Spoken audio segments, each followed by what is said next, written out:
distingue aujourd'hui 5 familles de Qigong.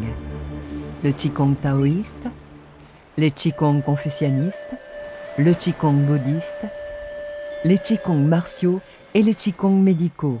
Celui que nous vous proposons est un Qigong principalement taoïste, voire bouddhiste. Quel que soit le style que vous pratiquez avec un professeur, tous ont les mêmes buts.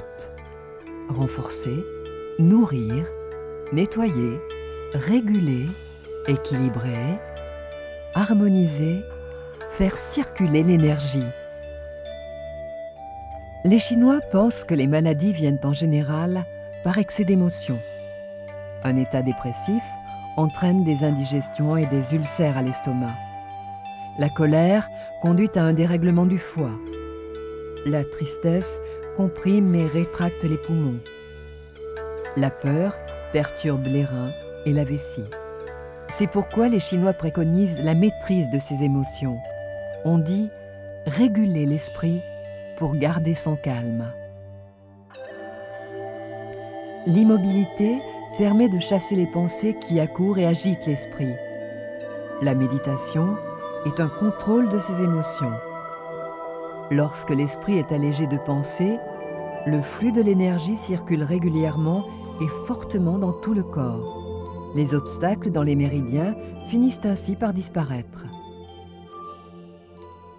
Par l'observation de la nature et de l'adaptation du corps humain à son environnement, les médecins chinois ont au fil des siècles établi un ensemble d'exercices dont chacun d'entre eux a un but préventif ou curatif extrêmement précis et défini. L'homme est au milieu, entre ciel et terre. Dans son corps, le ciel se situe au-dessus du diaphragme, soit la tête, la nuque, la poitrine et les bras. L'énergie du ciel est captée par 2 portes. La porte céleste, Bai Hui, se trouvant au sommet de la tête, et les Laodong, situés au centre des paumes de chaque main. Dans le corps de l'homme, l'énergie de la terre siège en dessous du diaphragme, soit le bassin, les jambes et les pieds. L'énergie de la terre jaillit dans tout le corps par un point nommé Yongquan, situé au centre de la plante du pied, dans le creux formé lorsqu'on enroule les doigts de pied. Le yin et le yang sont les 2 aspects d'une même chose, indissociables. Le jour et la nuit forment la journée. L'esprit et le corps constituent l'homme. Le yin et le yang sont à la base de la pensée chinoise. Yang devient yin et inversement. Ils se contiennent l'un et l'autre.